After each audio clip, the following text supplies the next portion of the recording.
कि योग को कैसे परिभाषित करेंगे? हम एक बहुत बड़ी चीज़ को उस लिमिटेड व्यू में फिट करना चाह रहे हैं। ऋषि मुनि लोग होते हैं, उनकी बातों को थोड़ा डायरेक्टली नहीं समझना चाहिए, पर अगर आप श्वास को इग्नोर करके आप मेडिटेशन में अंदर जाने का प्रयास करोगे तो आप ही की श्वास आपको थोड़ी देर बाद डिस्टर्ब करेगी। कहीं ना कहीं एक योग के साथ भी एक्सपेरिमेंट हो रहा है। हमें लगता है क्रिटिसिज्म से सुधार आता है, क्रिटिसिज्म से सुधार नहीं आता। युवा की एनर्जी को कैसे यूटिलाइज करें सो दैट की चेंज एक्चुअली में आए, सिर्फ बातें ही ना हो। वही हकदार है किनारों के जो बदल दे बहाव धारों के। नमस्कार, टाइम्स हिमाचल में स्वागत है आपका। बहुत पहले एक नाम सुना होगा आपने, उड़ता पंजाब। ये नाम पता क्यों दिया गया था? क्योंकि उस समय वहां पर नशे में युवा चले गए थे, बहुत ज्यादा नशा था और उस स्थिति से आने में उनको बड़ा समय लगा है, उससे बाहर निकलने में। वो स्थिति फिर हिमाचल की होने लगी और आज अगर हम हिमाचल की स्थिति देखें तो यहाँ युवा नशे की चपेट में है और बहुत सारी कुरीतियों में फंस करके वो मुख्य धारा से बाहर जा रहा है। ऐसी स्थिति में कुछ लोग, कुछ युवा ऐसे होते हैं जो इस धारा से बाहर आकर के, इन कुरीतियों से बाहर आकर के समाज के लिए सोचना शुरू करते हैं और उसके लिए लड़ना शुरू करते हैं। ऐसे एक युवा जो इन बुराइयों के खिलाफ एक अलग माध्यम से काम कर रहे हैं, वो आज हमारे साथ टाइम्स हिमाचल में है। गौरव शर्मा। गौरव शर्मा जी, आपका स्वागत करते हैं। नमस्ते जी, थैंक यू। गौरव शर्मा का योग को लेकर के, ध्यान को लेकर के, यानी मेडिटेशन को लेकर के, समाज सेवा को लेकर के, समाज में किस तरह से हम युवाओं को जोड़ करके एक साथ आगे बढ़ करके ये जो छोटी छोटी चीजें पनप रही है समाज में, बुराइयां हैं, पर्यावरण को लेकर के हैं, जो आपदाएं आ रही हैं, या समाज को बिल्कुल साफ सुथरा करना है, इन सारी सोच को लेकर के इन्होंने एक थिंक क्लब बनाया और उसके बाद अपना काम शुरू किया। तो गौरव जी, वैसे तो आप बहुत सारी फील्ड में काम कर रहे हैं, लेकिन सबसे पहले दर्शकों को हमने ये बताना जरूरी समझते हैं कि आप योग में बहुत अच्छा काम कर रहे हैं, बल्कि आप प्रदेश से बाहर भी दूसरे राज्यों में जाकर के योग के ऊपर अच्छा काम करके आए हैं, कर रहे हैं और बड़ी बड़ी संस्थाओं के साथ भी आप जुड़े रहे हैं। पहले ये जानना चाहेंगे आपसे कि योग क्या है और आपका योग की तरफ जुड़ाव कैसे हुआ? योग में मेरा जो इंट्रोडक्शन था वो काफ़ी छोटी उम्र में ही मेरे, क्योंकि जो पिताजी थे वो लेटर ऑन अपने एज में योग की तरफ इंटरेस्टेड होने लगे, तो उन्होंने उस टाइम बाबा रामदेव और जो भी उस टाइम के इन्फ्लुएंशियल योगा टीचर्स थे, तो उन सब से थोड़ा योग का प्रशिक्षण लेना शुरू किया। तो उसी बहाने घरों में योग की किताबें और रिलेटेड कंटेंट आता रहता था। तो उस टाइम तो चलो हमें योग का वहीं से थोड़ा नॉलेज मिलता रहा और एक हमारी भी अंडरस्टैंडिंग थी योग को लेके। पर धीरे धीरे जब जैसे उम्र बढ़ी तो थोड़ा और इंटरेस्ट आया कि और उसमें क्या है और आगे क्या है और गहराई में क्या है। सीखा कैसे? सीखा मेनली ऐसा हुआ कि पहले तो जो मेरे पास रिसोर्सेज अवेलेबल थे, जो भी घर में किताबें वगैरह थी, उन्हीं से। उसके बाद हमारे टाइम पे तो यूट्यूब वगैरह वो सब आ गया था, तो ऑनलाइन वीडियोस वगैरह देखने लगे। सोशल मीडिया से सोशल मीडिया हेल्प लिया। हाँ, तो बहुत एक्सपोजर वहाँ से मिल गया था। उसके बाद जितने भी हमारे बड़े बड़े फिलोसोफर और योगा टीचर्स जैसे कि जिड्डू कृष्णमूर्ति हुए, हमारे ओशो, सदगुरु उस टाइम पे थे, तो धीरे धीरे सदगुरु के साथ भी जैसे थोड़ा उनका कंटेंट देख के, उनके प्रोग्राम्स भी करके देखे, तो करते करते अपनी अंडरस्टैंडिंग और उनकी तरफ से जो अंडरस्टैंडिंग मिला के मुझे समझ आया, उस हिसाब से हम लोग इसी फील्ड में आगे सिखाने लगे। अभी अगर पूछे हम अभी तक के सफर में आपके, योग को कैसे परिभाषित करेंगे आप? क्या है योग? क्योंकि योग को आप अपने तरीके से लेता है हर इंसान।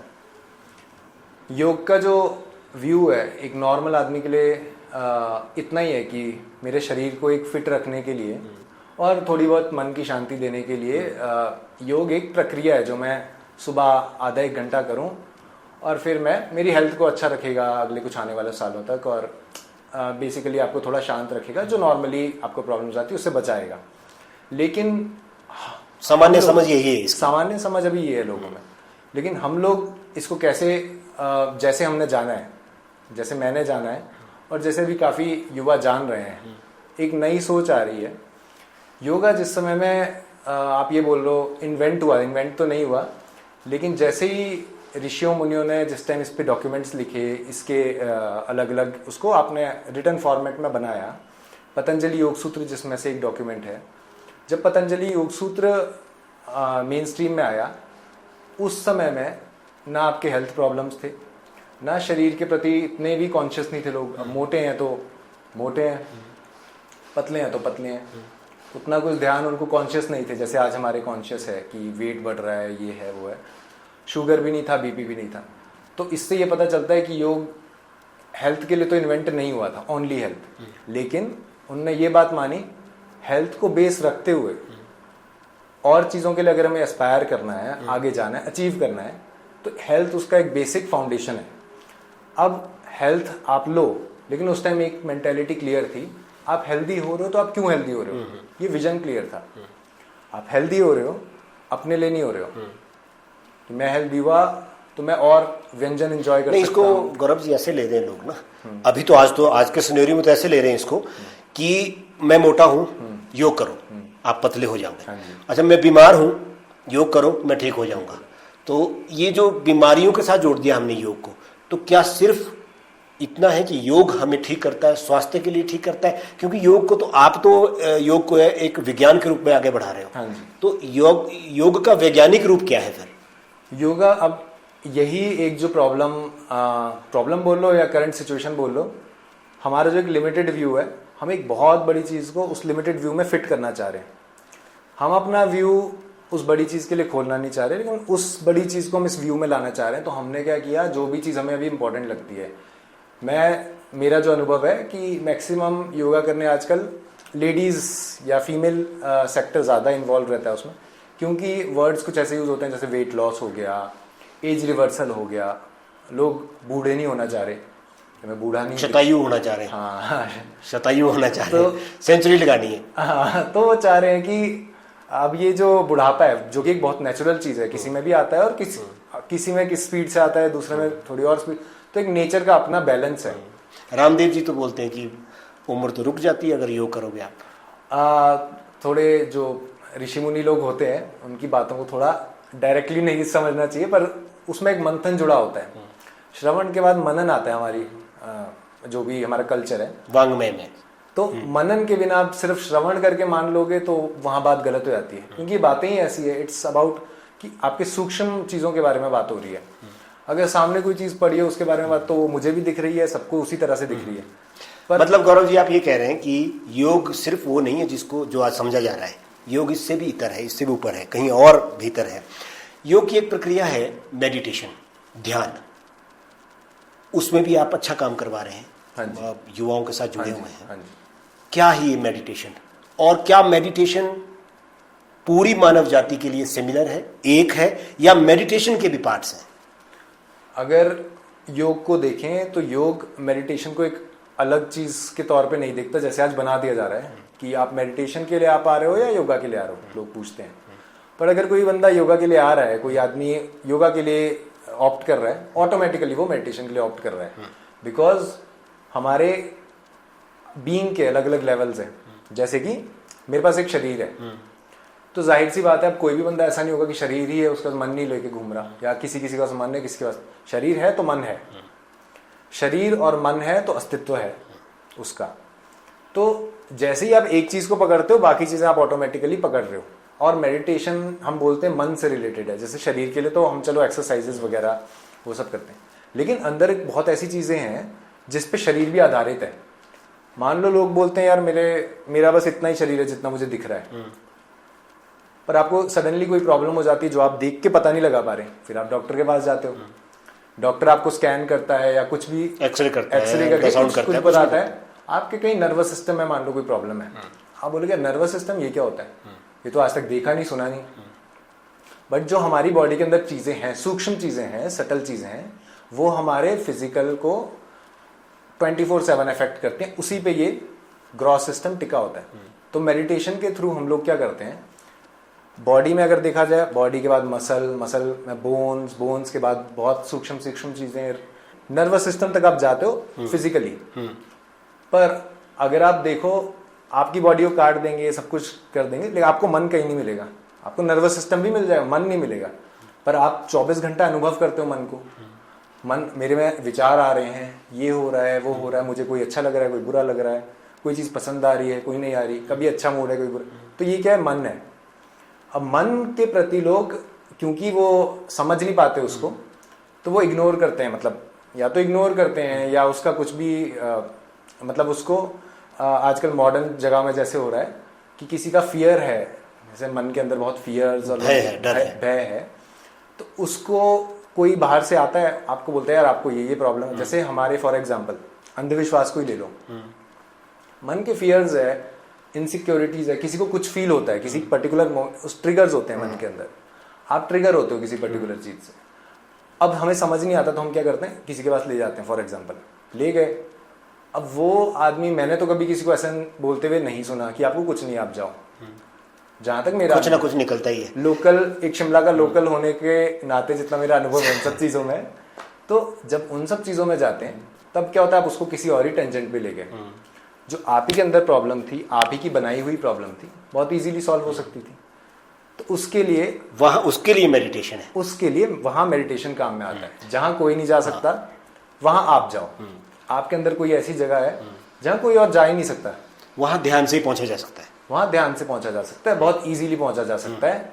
बात इतनी ईजी है कि आप उसको पहले करने शुरू कर देते हैं। हम लोग ध्यान और योग को हम करना सीखने से पहले शुरू कर देते हैं। बाकी फील्ड ऑफ साइंस में देखा जाए या किसी भी चीज में देखा जाए, पहले सीखते हो। तो गौरव जी, आपकी वही तो जानना चाह रहे हैं कि आपकी प्रक्रिया क्या है फिर। जैसे आपके पास युवा आते हैं या जो भी आपका लोग है, वर्ग है जिसपे आप काम कर रहे हैं, क्या प्रक्रिया रहती फिर आपकी?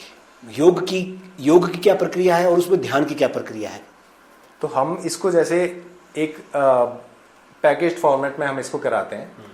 किसी के पास समय कम है या कोई कम समय के लिए मिले तो हम उसको सिर्फ एक ध्यान की प्रक्रिया सिखाते हैं, जो कि बहुत इजी रहती है। शरीर से शुरू होते होते सिस्टम हमारे में, मुझे क्या अच्छा लगा अलग अलग सिस्टम्स को फॉलो करने के बाद, कि इस सिस्टम में आप बहुत ही सिस्टमैटिकली अंदर जाते हो। आप एकदम से जंप नहीं करते, पहले शरीर से काम करते हो।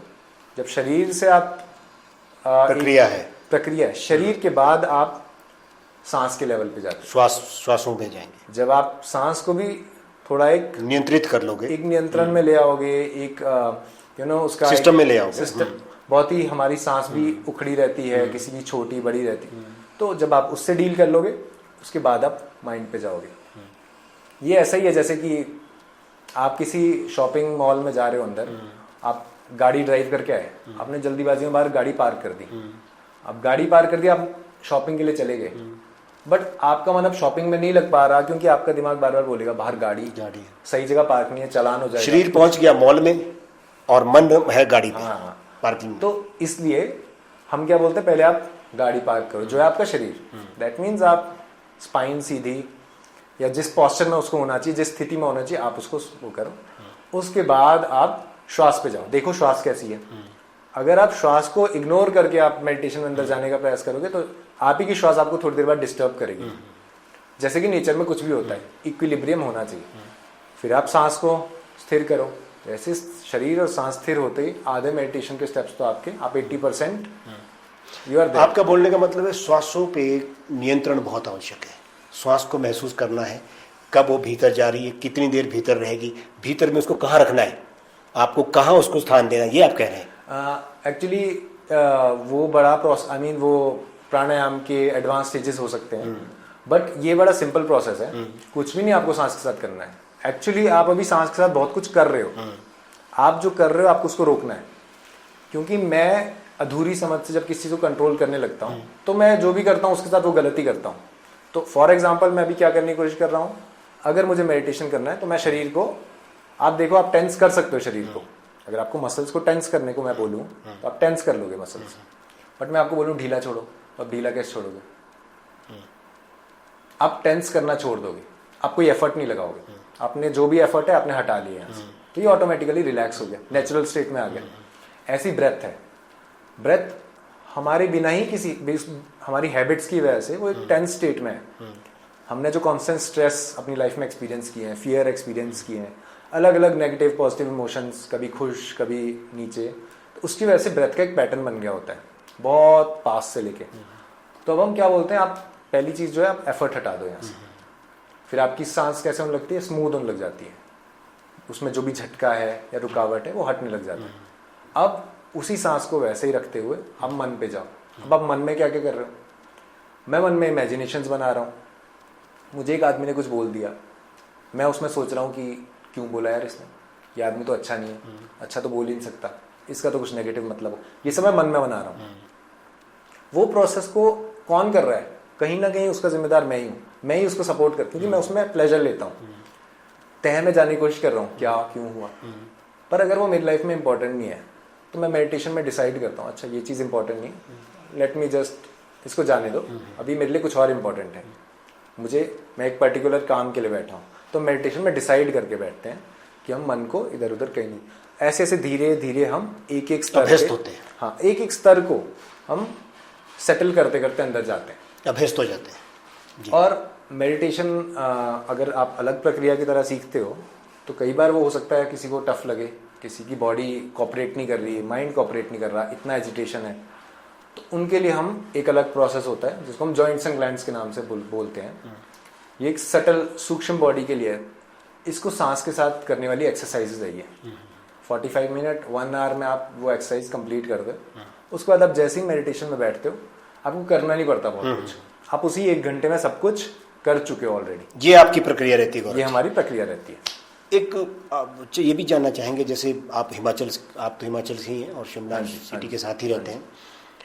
हिमाचल में नशा एक बड़ा एक सामाजिक कुरीति के रूप में उभरा है। हाँ जी। और इसमें युवाओं की जो इन्वॉल्वमेंट है वो ज़्यादा है, तो इसके लिए भी क्या हम योग या ध्यान या इन प्रक्रियाओं से निकल करके क्या इससे उनको बाहर लाने में कोई मदद मिल सकती है? अगर देखा जाए तो योग में हम वैसे तो किसी के साथ ज़बरदस्ती नहीं करते हैं कि आप आओ बैठो योग करो, और वो करते भी नहीं है, नेचुरली ऐसा होता है। पर अगर इस पर्टिकुलर केस को समझा जाए, नशे में युवा इसलिए जा रहा है क्योंकि या उसकी गलती बोल लो या एज अ सोसाइटी हमारी गलती, हमने कभी उनको एक हायर विजन नहीं दिया। हमने उनको जो विजन्स दिए, एक एम्प्लॉयमेंट आप ले लो, लाइफ में पैसा कमा लो और आप अपने छोटी मोटी चीज़ें सेटल हो जाओ, आपका बस यही है। पर जो युवा होता है, युवा में इतनी एनर्जी है कि उस एनर्जी को या तो एक हायर विजन चाहिए, नहीं मिला तो वो कोई और पाथ ढूंढती है बाहर जाने के लिए। और आजकल नशा बहुत इजीली अवेलेबल है। वो एनर्जी, आपकी जो एनर्जी है वो प्लेजर ढूंढेगी, ठीक है, जिसमें भी ज़्यादा एनर्जी है वो प्लेजर में जाना चाहेगा, और वो प्लेजर इजीली अवेलेबल भी है। ये कॉम्बिनेशन हो गया, पहले नहीं होते थे, आज कॉम्बिनेशन हो गया। और हम क्या करते हैं, फिर उनको क्रिटिसाइज करते हैं कि तुम नशे में हो यार, तुम नशेड़ी हो, तुम ऐसे हो, तुम। हमें लगता है क्रिटिसिज्म से सुधार आता है, क्रिटिसिज्म से सुधार नहीं आता। आप पहले स्थिति को समझो, उसमें एक प्लानिंग की जरूरत है, एज अ प्लान्ड वे, और टाइम लगता है। एज अ सोसाइटी हमें उसमें एक प्लानिंग के साथ उसका, जिसमें कि योगा टीचर्स भी इन्वॉल्व होंगे। चलिए, ये तो गौरव जी आपसे उम्मीद है हमारे को कि जब आप इस क्षेत्र में काम कर ही रहे हैं और व्यापक पैमाने पे काम कर रहे हैं, युवाओं को साथ लेके काम कर रहे हैं, तो इस विषय पे भी काम होना ज़रूरी है। और आपसे आशाएं भी हैं कि आप योग के माध्यम से इस चीज़ में लोगों को जागरूक करेंगे। एक इसी में ही चलते चलते पूछते हैं, फिर आपकी दूसरी सेक्टर में भी आते हैं कि एक आजकल ये ट्रेंड चल पड़ा है कि फटाफट से एक युवा जा करके शास्त्री करता है, आचार्य करता है, सीधा भागवत पुराण पढ़ना शुरू करते हैं। वो शिव पुराण, भागवत पुराण, देवी पुराण पढ़ना शुरू करते हैं, उसी में योग भी बताना शुरू कर देते हैं, योग करिए, ऐसे करिए। तो कहीं ना कहीं एक योग के साथ भी एक्सपेरिमेंट हो रहा है कि आप को योग में सिद्धस्त होने के लिए एक समय लगता है, एक लंबा समय चाहिए होता है, लेकिन ये सारे काम एक साथ हो जाते हैं। क्या आपको लग रहा है कि योग साधना का बाजारूकरण हो रहा है? बाजारूकरण तो बिल्कुल हो रहा है, क्योंकि योग एक सेक्रेट साइंस है। हम अगर उसको देखें, पहले तो वो एक साइंस है। साइंस को समझने के लिए, जब आपको साइंस को समझना है तो आपको एक बहुत ही स्टार्टिंग से बिगिनर लेवल से अप्रोच करना होता है, फिर आपको उसमें लेवल बाय लेवल आप समझ के एक स्तर पे पहुंचते हो। पर लोग क्या सोचते हैं, हाँ मेरे आगे कोई बैठा, डायरेक्ट तू इस नाक से सांस ले, उस नाक से छोड़, इस शीर्षासन में आ जा, वज्रासन में आ जा। कईयों ने तो अपनी शरीर को तोड़ दिया घर में, वो टीवी को देख के योग करते हैं, और करते भी दूसरा मुश्किल वाला योग करते हैं। वो कोई चक्रासन है, कोई फलाना आसन है, कोई कैसा आसन है, उसको कर रहे होते हैं घर में। अब उसके गुरु है नहीं, आपके पास उसका ज्ञान नहीं है और आप टीवी से देख के बहुत कठिन योग नहीं कर सकते। चलिए ये एक बात है, ये आपसे जानने का था हमारा प्रयास। आप बेंगलुरु में स्वामी राम आश्रम एक बड़ी संस्था है, उससे भी जुड़े रहे, उनके लोगों के साथ भी आपने बहुत अच्छा काम किया है। ईशा फाउंडेशन है सदगुरु जी के साथ, उनके साथ भी सानिध्य में रहे हैं। तो ये जल्दी में आपसे जानना चाहेंगे कि कैसा अनुभव रहा और उससे कैसे युवाओं ने लाभ लिया। पहले तो जब पहले मैं ईशा फाउंडेशन ही गया था, जब मैंने आपको जैसे बताया कि सदगुरु के हम लोग कंटेंट सुनते थे, तो उसमें जैसा भी अच्छा लगता था सुन के, तो एक बार मन में इच्छा आई कि जाके देखना है कैसा है। तो जब आश्रम में गए तो एक नॉर्मल इमेज होती है आश्रम की, वो आश्रम यहाँ से बिल्कुल अलग। सब युवा और सारे युवा, ना वो एम्प्लॉयमेंट देख रहे हैं ना वो कुछ और देख रहे हैं लाइफ में, लेकिन वो सिर्फ योग पद्धति को जानना चाहते हैं सब। तो सब सीकर्स थे। तो हमने भी वहाँ पे थोड़ा टाइम रह के देखा, तो मुझे तो बहुत अच्छा लगा और काफ़ी चीज़ें सीखने को मिली उनसे कि कैसे सेल्फलेसली भी काम हो सकता है। ज़रूरी नहीं हर काम में सिर्फ हम अपना ही कुछ एक बेनिफिट देखें, रेदर अपनी विजन को ऊंचा करके हम इसी बॉडी से, इसी माइंड से बहुत बड़े बड़े अच्छे अच्छे काम भी लोगों के लिए किया जा सकता है। तो ये सब एक्सपोजर हमें वहाँ ईशा में मिला। उसके बाद स्वामी राम साधक ग्राम एक ऋषिकेश में आश्रम था, जहाँ मैंने 1 साल का गुरुकुलम प्रोग्राम किया। वहाँ मुझे थोड़ा योग में और सिस्टमेटिकली सीखने को मिला कि योग अच्छा है, लेकिन जब हमारे पास कोई योग के बारे में आएगा, फिलॉसफी ओके है, लेकिन एक टेंजिबल टूल जो वो समझ पाए जिसको, हम उसको कुछ ऐसा क्या दें, वहाँ हमें वो मिला।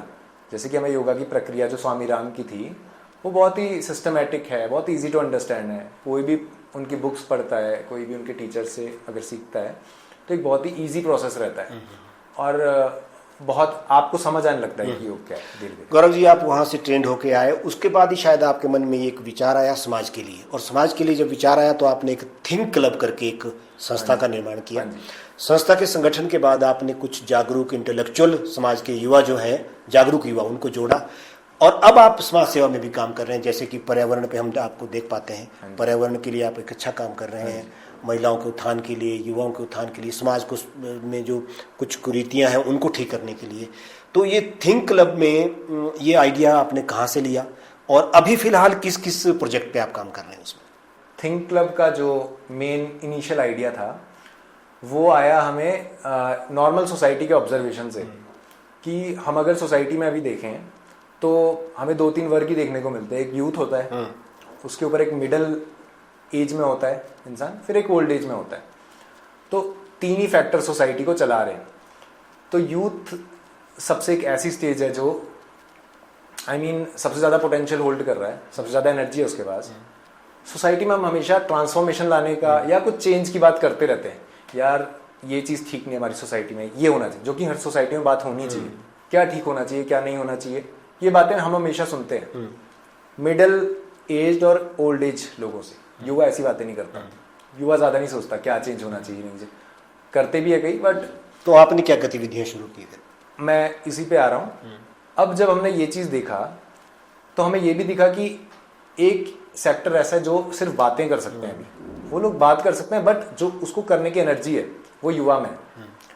युवा की एनर्जी को कैसे यूटिलाइज करें सो दैट की चेंज एक्चुअली में आए, सिर्फ बातें ही ना हो। युवा की एनर्जी को अगर आपको यूज करना है तो आपको युवा को के विजन को ही ऊपर उठाना पड़ेगा, और ऐसे युवा हमारे पास हैं। किसी भी जगह में ऐसे युवा आपको मिलते हैं जो कि चेंज लाने के लिए बहुत इच्छुक है। और जब हमने ये प्रोसेस सोच के हमने सोचा हम उन युवाओं को इकट्ठा करेंगे, और जब युवा इकट्ठा होगा तो हमसे पूछेगा कि हम क्या करें। तो हमने फॉर स्टार्टिंग हमने क्लीन अप ड्राइव शुरू करी। क्या किया आपने उसमें? हमने शिमला के एरिया में, लोकेलिटी में, जहाँ भी हमें कोई ऐसी, हमने पहले तो डिसाइड किया कि कौन सी एरिया ज़्यादा अटेंशन कौन सा मांग रहे हैं, पोल्यूटेड है, जहाँ ज़्यादा गंद पड़ रहा है, इतना प्लास्टिक इकट्ठा हो चुका है कि अब वहाँ कोई हिम्मत ही नहीं। एमसी वाले खास करके टूरिस्ट की, जो जहाँ टूरिस्ट पहुँच जाते हैं, हाँ, कोई भी बॉडी हो, अब एमसी के 1000 लोग, करोड़ों लोगों का कूड़ा प्रैक्टिकली नहीं उठा सकते। अगर करोड़ों लोग कूड़ा फैला रहे हैं, 1000 लोग हमने रखे हैं कि कूड़ा उठाएं या साफ करें, नहीं हो सकता। तो इसमें हमने 2 काम किए कि पहले तो हमने युवा को इकट्ठा किया कि यार चलो हम ही हाथ बटा दें, क्यों गवर्नमेंट या किसी और को क्रिटिसाइज करने में एनर्जी वेस्ट करें, डायरेक्ट काम पे लगते हैं, काम करते हैं। और साथ ही साथ हमने लोगों से भी बात करी, तो हमें काफ़ी अच्छा रिस्पॉन्स मिला। जो लोकल लोग थे, एक ऐसा एज ग्रुप था जो उससे अब होप छोड़ चुका था, ये एरिया वैसा ही है, वो भी उसको साफ करने आया जी। और काफ़ी वो एरिया भी साफ हुआ और लोगों को भी ये होप आई कि नहीं, मिल के हम काम कर सकते हैं। मिलके अगर काम हम कर इकट्ठे हो जाए तो हम अपने समाज को साफ रख सकते हैं। साफ रख सकते भविष्य के लिए कौन से प्रोजेक्ट पे काम कर रहे हैं आप? भविष्य के लिए हम थिंक क्लब को ही जैसे क्लीन अप माउंटेन्स हमने इसका नाम रखा था, क्लीन अप माउंटेन्स के अंदर हम plastic cleaning and clean up drives हम मैनेज करते हैं। लेकिन थिंक क्लब सिर्फ एक प्रोजेक्ट तक सीमित ना रहे, इसलिए हम चाहते हैं कि हम और युवा जितने भी इंटेलेक्चुअल लोग हैं हमारी सिटी के, जो कि नॉर्मली अलग थलग पड़े रहते हैं, जो एक नेगेटिव जनता होती है, बहुत जल्दी यूनिटी बना लेती है किसी भी सिटी में। आप चाहे वो दारू पीने वालों को ही देख लो, 4 दारू पीने वाले दारू पीने के लिए इकट्ठे हो जाते हैं, पर जो इंटेलेक्चुअल लोग हैं वो कभी भी काम करने साथ नहीं आ पाते हैं वो। तो इसीलिए हमारा प्रयास ये है, पहले तो उनको साथ लाएं, और हमारी नज़र में कुछ ऐसे प्रोजेक्ट्स हैं अभी जो हमें आगे करने, और कुछ ऐसे प्रोजेक्ट्स उनकी नज़र में भी होंगे जो हम देखेंगे। और कॉमनली हम एक रास्ते निकालना चाहते हैं जो कि प्रैक्टिकल हो, कि जैसे नेक्स्ट प्रोजेक्ट हमारा एक प्रोजेक्ट थाली है। फूड काफ़ी ओवर प्राइस हो गया है, इतना ओवर प्राइस फूड हम नहीं चाहते कि कोई बाहर आए, अगर वो भूखा है या उसको कहीं बैठना है, खाना खाना है, तो ज़रूरी नहीं आपकी जेब में आप 150 की पर थाली के हिसाब से पे कर रहे हो गए। हम चाहते हैं उसको जितना मिनिमाइज कर दिया जाए कॉस्ट को, उतना हम करें उनके लिए, सो दैट कि जिसको जेन्युइन नीड है वो उधर आए और अपना एक बेनिफिट ले पाए। गौरव जी, आज आप टाइम्स हिमाचल में आए, इन बातों का शेयर करना इसलिए जरूरी था कि आप एक स्वयं में युवा है, और हम युवाओं को भी ये संदेश देना चाहते थे कि आप जैसे युवा सारे काम छोड़ करके आज समाज के लिए सोच रहे हैं, कुछ अलग अलग प्रोसेस में जाकर के काम कर रहे हैं। योग और ध्यान वो केवल शरीर के लिए नहीं है। योग भौतिक हो सकता है, लेकिन योग की प्रक्रियाएं बाहर से भीतर जाकर के खुद को समझने की, खुद को आत्मसात करते हुए अपने में जो परिवर्तन लाना है, उस परिवर्तन की गवाह होती है विधियां जो योग और साधना की हैं। और इसी के साथ साथ जो हमारा समाज के लिए भी कुछ कर्तव्य है, उस कर्तव्य को भी हम एकजुट होकर के, एक साथ जुड़ करके पूरा कर सकते हैं। जैसा कि गौरव शर्मा और इनकी टीम एक थिंक क्लब ला करके समाज में जो कुरीतियों के खिलाफ है, जो बुराइयां हैं उनके खिलाफ, और समाज को एक दिशा देने का काम आज वो कर रहे हैं। तो इसी संदर्भ में गौरव शर्मा जी आज हमारे साथ टाइम्स हिमाचल में थे। गौरव जी, ये सारी बातें हमारे दर्शकों के साथ साझा करने के लिए बहुत बहुत धन्यवाद। थैंक यू आपका मुझे बुलाने के लिए इस सेट पे। मैं चाहता हूँ कि आपका न्यूज़ चैनल भी ऐसी चीज़ों का एक मार्गदर्शक बने लोगों के लिए, और लोग आपके चैनल पे ऐसी ऐसी चीज़ें देखें और बहुत इन चीज़ों के लिए ग्राउंड पे उतरें भी। बहुत बहुत शुक्रिया, थैंक यू, धन्यवाद। Thank you.